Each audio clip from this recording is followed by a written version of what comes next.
कामयाबी अपने आप में ही एक पूरा प्रोसेस है। इस प्रोसेस में हम वो रास्ता चुनते हैं जिसमें हम नीचे से ऊपर तक जाते हैं, और ये कोई आम रास्ता नहीं होता। इस रास्ते में बहुत सारे घुमाव, बहुत सारे गड्ढे और बहुत सारे रोड़े मिलते हैं।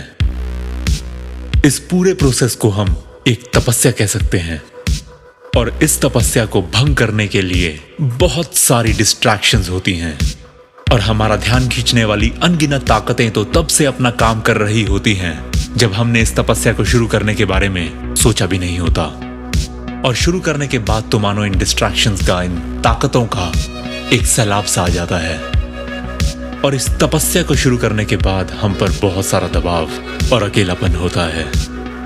किसी दिन हम एकदम खिले खिले उठते हैं, मतलब जैसे उसी दिन हम अपनी मंजिल को हासिल कर लेंगे, जबकि और दिनों में ना उठने का मन करेगा, ना कुछ करने का।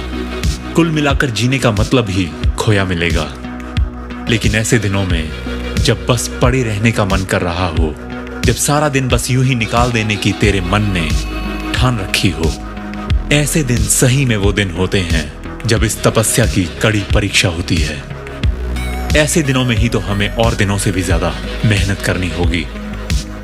कोई भी सक्सेसफुल इंसान पैदाइशी सक्सेसफुल नहीं था। कोई भी इंसान जिसको तू एक कामयाब, खुशकिस्मत या अपने रोल मॉडल की तरह देखता है, वो ये सब बस ऐसे ही नहीं बन पाया।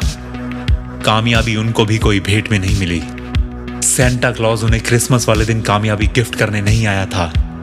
उन्होंने भी सबकी तरह कामयाबी शब्द को कभी पहली बार सुना होगा, मगर उन्होंने उसका मतलब ढूंढा। सक्सेस को उन्होंने अंदर और बाहर से अच्छी तरह से पढ़ा। उसको हासिल करने में जो मुश्किलें आती हैं, जो रुकावटें आती हैं, उन सब को उन्होंने एक एक करके पढ़ा और अच्छी तरह से समझा, और फिर उस शब्द को एक चीज की तरह हासिल करने का एक फैसला लिया। उस फैसले से उनकी तपस्या की शुरुआत हुई। वो भी किसी दिन ऐसे ही उठे होंगे, काम ना करने के मन से, किसी दिन बस आराम करने के मूड में। उन्हें भी शुरुआत में अपनी काबिलियत पर शक हुआ होगा। ऐसे दिन